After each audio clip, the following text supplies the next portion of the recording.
The first thing we do in Studio is always to write a little script to produce some data that we can play with. In this case, we're going with the simplest script we can that actually produces something interesting that we can look at. We're going to run a Lua script. The script is going to run a loop that just takes the current loop index and assigns that to the global variable x. And we're going to run that loop at 3 different optimization levels, 1, 2, and 3, low, medium, high. And this is going to give us something to look at. We're going to be able to compare the code that the compiler generates for each optimization level. Let's run that. Now we get some RaptorJIT VM logs that we can take a look at. We can see that we got 3 traces of machine code. There's one for each loop. We can also see how hot each of the loops was in the profiler, which tells us basically how many milliseconds each one ran for. Let's pick the first loop and take a look at the intermediate representation code, and particularly a visual representation of that code.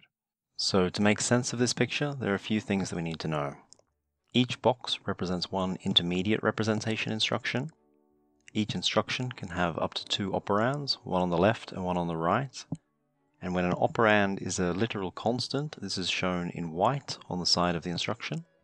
Or when an operand is sourced from the result of a previous instruction, then this is shown as an edge coming down from the source into either the top left or the top right corner of the instruction that uses it, depending on whether it's the left or the right operand.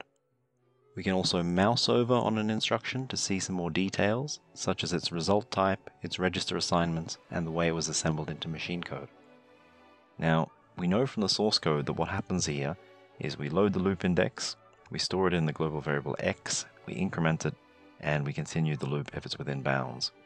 But when we have all of that on the screen at the same time, there's still quite a bit going on.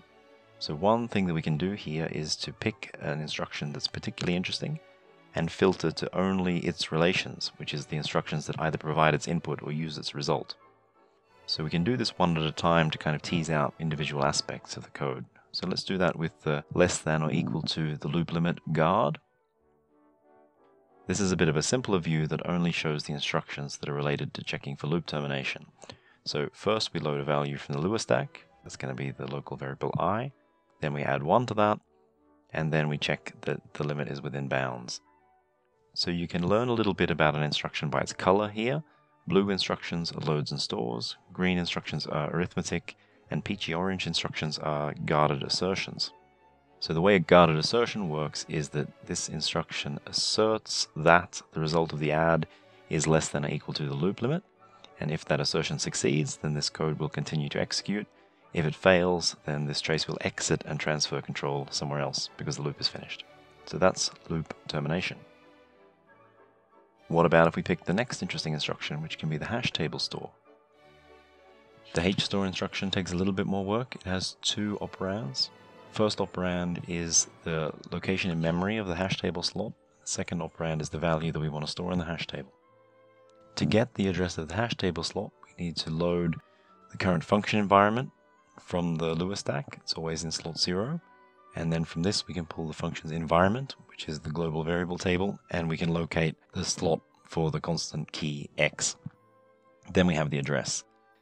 And then we need to also load the value that we want to store, and this also comes off the Lua stack.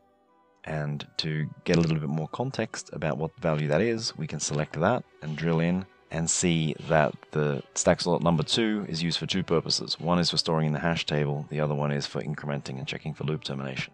So that gives us a little context to see that this is the local variable I.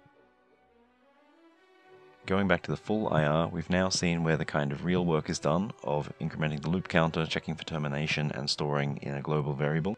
So we'll only look at the other details in passing. We have a couple of guarded assertions for checking that the globals table hasn't changed in some important way since this machine code was generated, particularly that it hasn't had a metatable installed and that it hasn't changed its size. If either of those things had happened, then the way that we calculate the address of the X slot wouldn't be correct anymore. We need to generate some new code. So that's how everything looks at optimization level 1. How about optimization level 2? The really big difference that we have at optimization level 2 is that now we have 2 copies of the loop. We have one copy for the first iteration, and we have another copy for the later iterations. Each copy is doing exactly the same thing because it's the same loop in both cases. The only difference is that they can be optimized separately. Particularly when you're optimizing later iterations of a loop, you might be able to streamline the code by reusing values from the first iteration. In this case, the loop optimized code actually looks pretty similar to the first iteration, and that's because we're only at optimization level 2 and hasn't been optimized all that aggressively. Another really important detail here is the red line. This shows the way that values are threaded from one iteration of the loop to the next. So on the first iteration of the loop, we load the loop index off the Lua stack in memory and put it in a machine register. And then in later iterations of the loop, instead of loading it off the stack, we just refer to the value that we already have in a register, and after we increment the value, we store the result back in the same register so that it's updated from one iteration to the next. So now let's take a look at optimization level 3 and see how that compares. The really big difference that we can see here is that the loop optimized code has been streamlined very effectively. There's only 4 instructions left. On each iteration, we increment the loop counter in an integer register and check for termination. We also convert the current loop counter into a double float and store that in the hash table.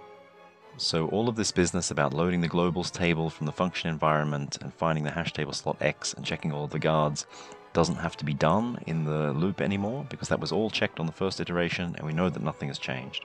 So that's loop optimization in action. It's very, very, very effective. And so that's about it. Now we've taken a really simple Lua loop, we've compiled it at 3 different optimization settings, and in doing so we've learned a bit about how the compiler works and also a bit about how the studio analysis tooling works.